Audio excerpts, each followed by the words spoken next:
Hola a todos comunidad, les mando un gran saludo desde cualquier parte en donde nos estén viendo. Yo soy Gabriel Márquez y hoy vamos a explorar una técnica fascinante que nos permite analizar miles, incluso millones de células individuales a una velocidad increíble y con una precisión extraordinaria. Se trata de la citometría de flujo, una tecnología que ha revolucionado la ciencia dentro y fuera del país e incluso ha destacado en diferentes áreas de la investigación clínica, la industria alimentaria e incluso en diversas áreas de la biología de campo. Sean bienvenidos a su canal Biocentral Lab y comencemos. Esta presentación lleva por título La citometría de flujo, descifrando el código de barra celular. Primero vamos a comenzar abordando la pregunta principal de este tema. ¿Qué es la citometría de flujo o en términos más coloquiales, con qué se come? Así que vayamos a eso, amigos. La definición que normalmente se maneja en esta área de estudio es la siguiente, pero para fines prácticos le iré explicando con este esquema representativo. Se trata de una tecnología que permite analizar tanto células, organelos o partículas en suspensión cuyo tamaño oscila entre 0.5 a 100 micras, las cuales se encuentran a su vez inmersas en un fluido que en este esquema se representa en color gris, el cual va a tener la finalidad de estabilizar el flujo de la muestra, asegurando que cada partícula pase de manera individual y en fila por una fuente de luz que generalmente va a ser un láser. Dicha interacción que se da entre este láser y la partícula se va a ir registrando como la dispersión de la luz y dicha dispersión va a estar en función del tamaño, la forma y la complejidad de las células o partículas en nuestra muestra. Bueno, también dependiendo de nuestros intereses de investigación se pueden registrar otro tipo de parámetros, pero ahorita no los voy a mencionar, solo que aquí en este esquema los podemos ir viendo como estos haces de luz de colores. Durante el paso de cada célula, organelo o partícula, este conjunto de mediciones se va a ir recopilando, sintetizando y traduciendo con ayuda de filtros y detectores para posteriormente ser visualizado con la ayuda de un software especializado. En primera instancia les muestro este pequeño video en el que se intenta hacer una analogía entre un escáner de código de barras que podemos encontrar en algún supermercado.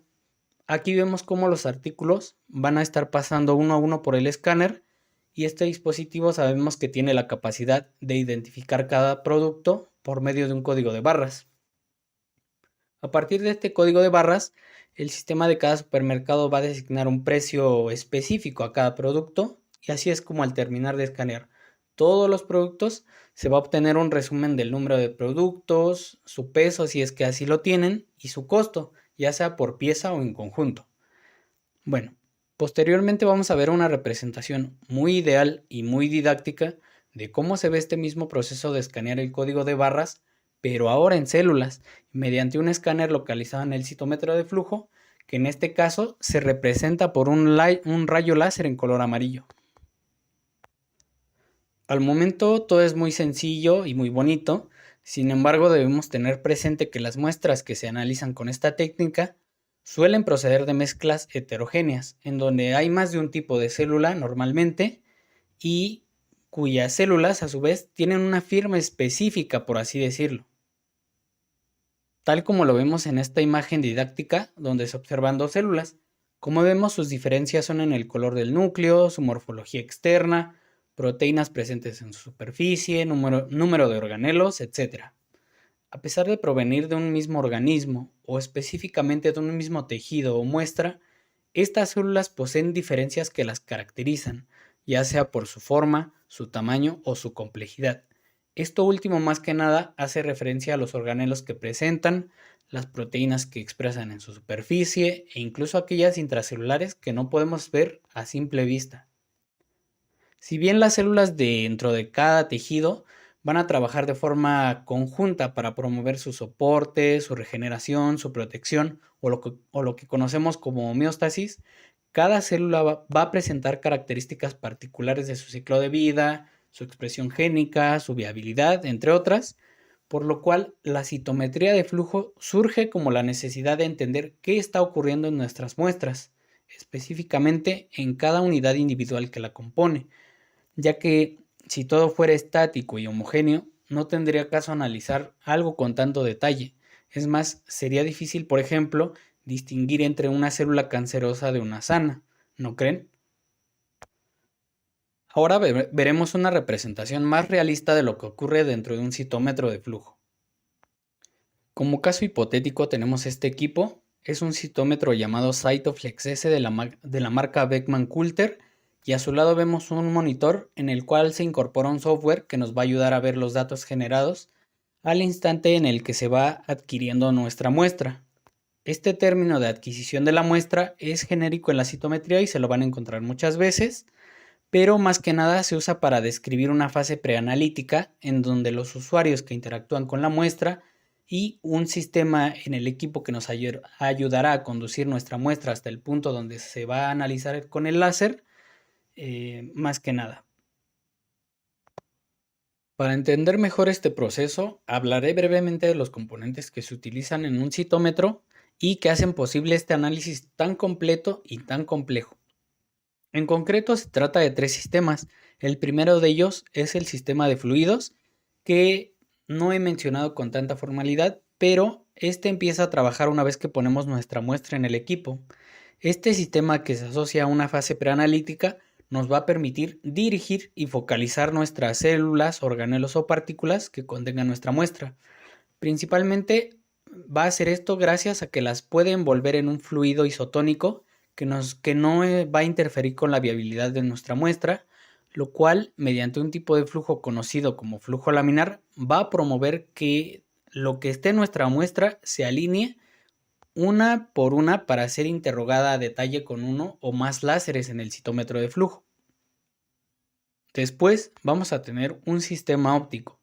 Este nos va a permitir leer los parámetros o características individuales de cada partícula que se analice cuando incide en el punto de interrogación, es decir, donde incide el rayo láser con cada partícula o célula en nuestra muestra. Esto va a ser gracias a ayuda de filtros y detectores que van a captar cómo se va a ir, o bueno, los patrones de dispersión de la luz, pero también de otro parámetro conocido como fluorescencia, que ahora sí les voy a comentar que se trata de estos haces de luz de colores que dejé implícitos hace un rato en el esquema. Por último, vamos a tener el sistema electrónico. Este va a recopilar las lecturas del sistema óptico y las va a convertir en señales digitales que nosotros vamos a poder analizar e interpretar con ayuda de un software.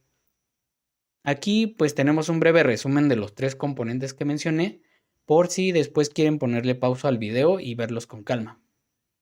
Ahora que hemos revisado la composición general de un citómetro de flujo, vamos a tener una duda, ¿no?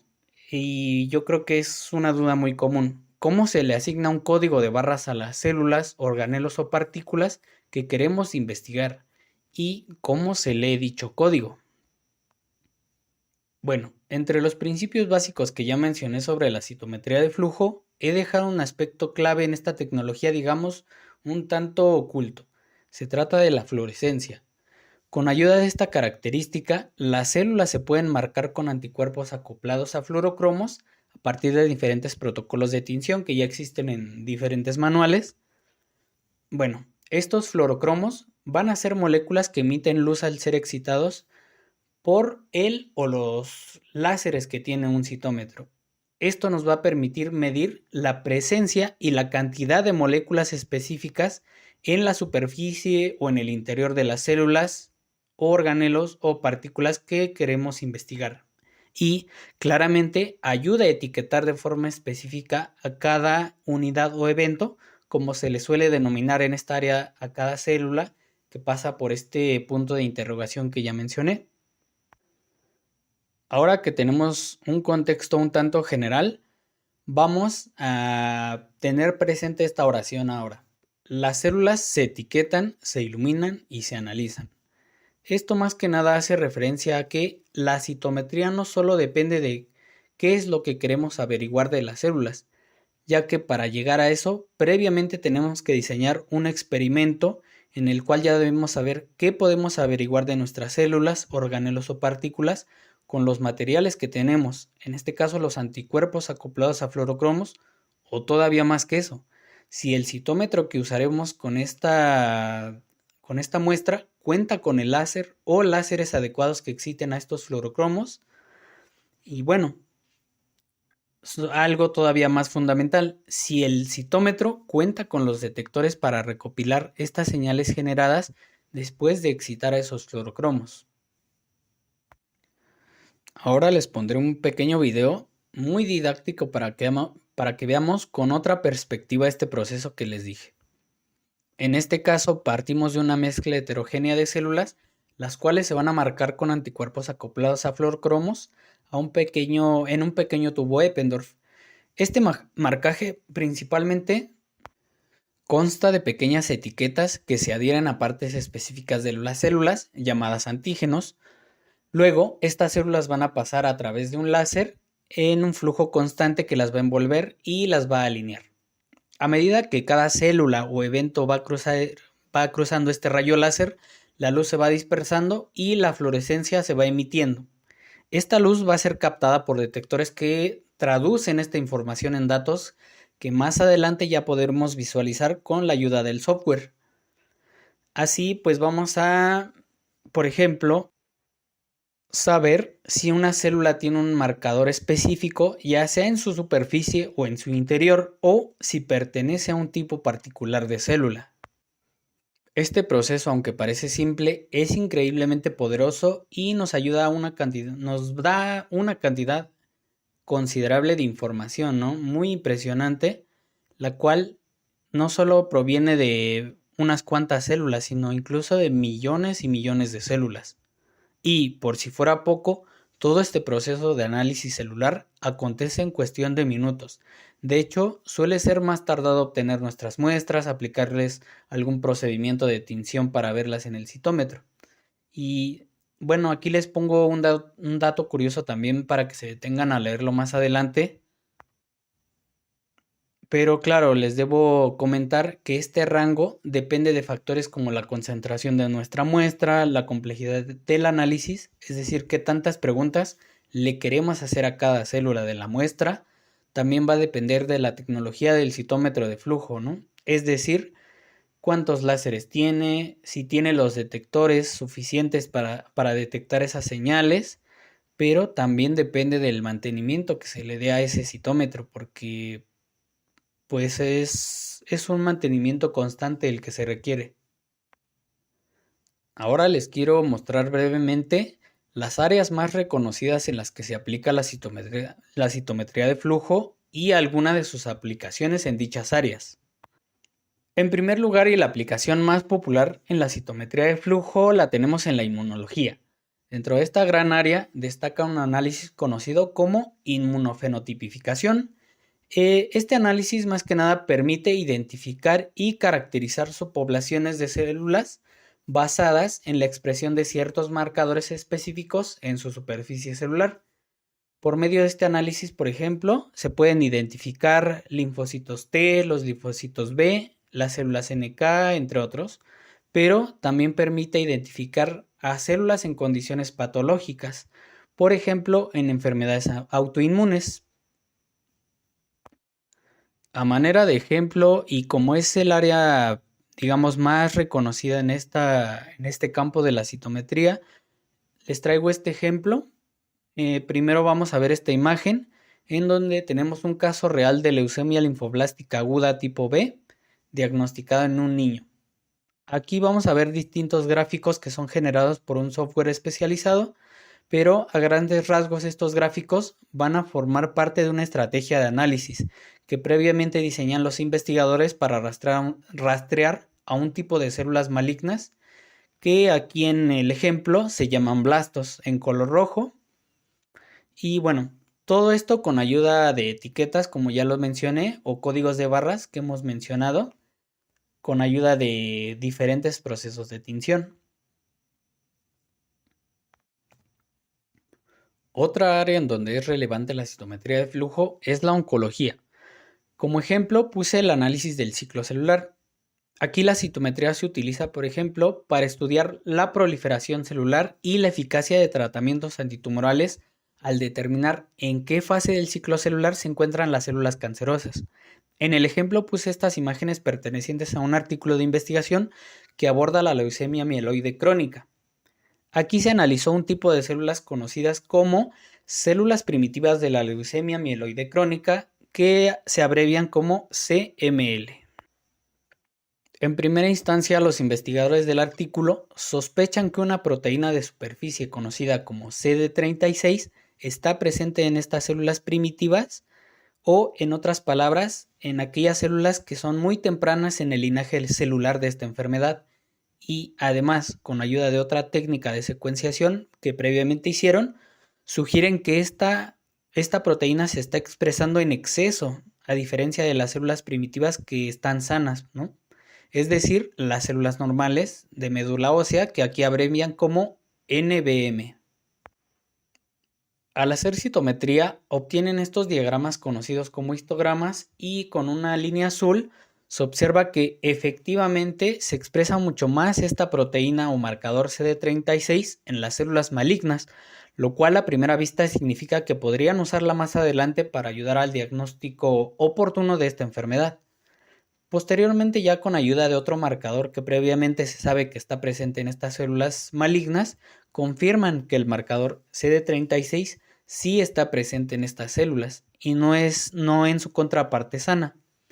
Es decir, que con este gráfico corroboraron lo que encontraron en el histograma anterior. Después, ellos realizan una tinción específica que los ayuda a conocer en qué fase del ciclo celular se encuentran estas células malignas, y algo muy interesante es que se dan cuenta que en su mayoría están en la fase G0 o de quiescencia, que es donde la célula ni se divide activamente ni está proliferando, ¿no? En esta propiedad, más que nada, se le ha adjudicado a estas células primitivas porque esto les brinda la capacidad de permanecer latentes en el organismo y ser resistentes a diferentes terapias como la quimioterapia y otras terapias con fármacos, ¿no?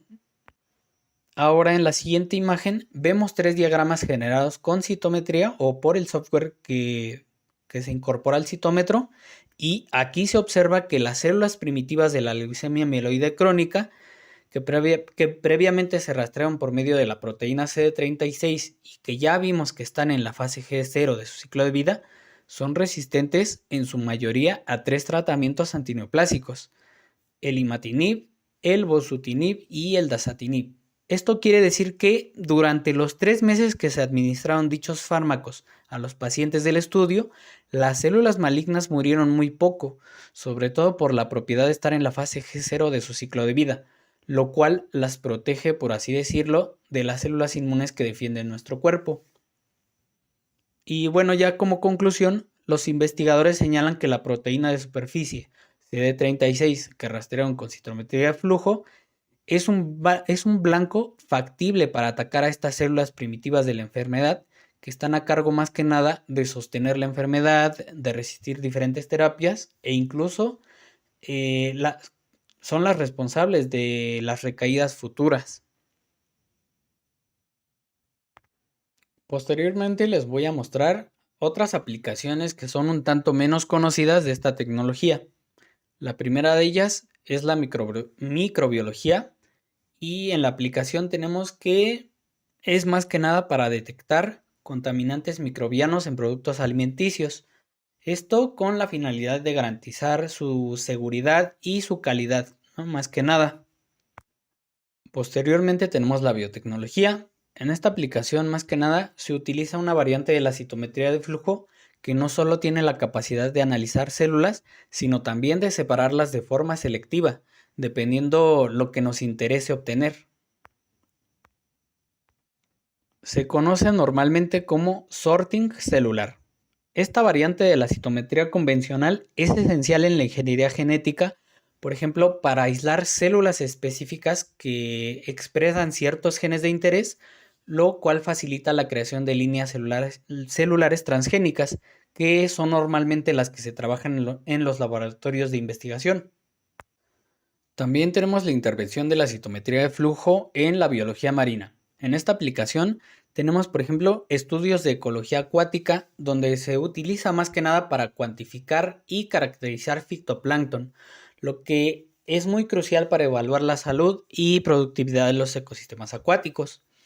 También vamos a tener otra aplicación que es en la industria farmacéutica, sobre todo en los llamados ensayos de toxicidad o citotoxicidad también, en donde se evalúa la viabilidad celular de diferentes fármacos, más que nada partiendo de compuestos que saben que son tóxicos en fases tempranas del desarrollo de medicamentos. Por último, tenemos el uso de esta tecnología en el análisis de viabilidad de probióticos. Aquí más que nada se va a evaluar la viabilidad de las bacterias probióticas en diferentes productos, ya sea fermentados o no. Y más que nada se asegura de que los niveles de estas bacterias sean los adecuados para la eficacia del producto, ¿no? Es decir, que en realidad la etiqueta refleje lo que están reflejando los análisis. Ya para finalizar, puse esta última diapositiva para agrupar los aspectos clave que debemos considerar para hacer un buen experimento en citometría.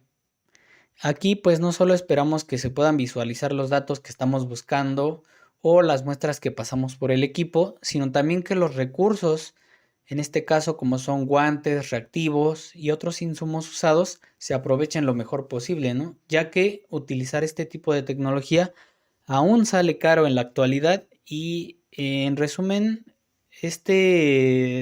estos son los 6 pasos que tenemos que considerar. En primera tenemos la recolección, después el procesamiento, posteriormente el marcaje o la asignación del código de barras que comentábamos hace un rato. Posteriormente tenemos la adquisición de datos, la visualización de esos datos y el análisis, que es lo más importante, ¿no? Saber interpretar lo que nos arroja el citómetro. Retomando lo que dije sobre el costo elevado que acarrea esta técnica en la actualidad, quiero comentar, por ejemplo, que al menos aquí en México ya existen opciones accesibles para el público, tanto general como para la industria privada, y se trata de laboratorios especializados que brindan servicios de citometría a costos relativamente accesibles. Entre ellos destaca el Laboratorio Nacional de Citometría de Flujo, y que pues forma parte del Instituto de Investigaciones de la UNAM, por si en algún momento quieren hacer o aplicar este tipo de análisis en sus experimentos o en sus investigaciones. Y bueno, dicho esto, agradezco su atención y aquí en su página Biocentral Lab quedamos atentos a cualquier duda que pueda surgir tras esta charla express de citometría de flujo, ¿no? Sabemos que es mucho el concepto, así que esperamos poder tener un espacio más adelante para desglosarlo con más detalle. Gracias por su atención y les mando un gran saludo.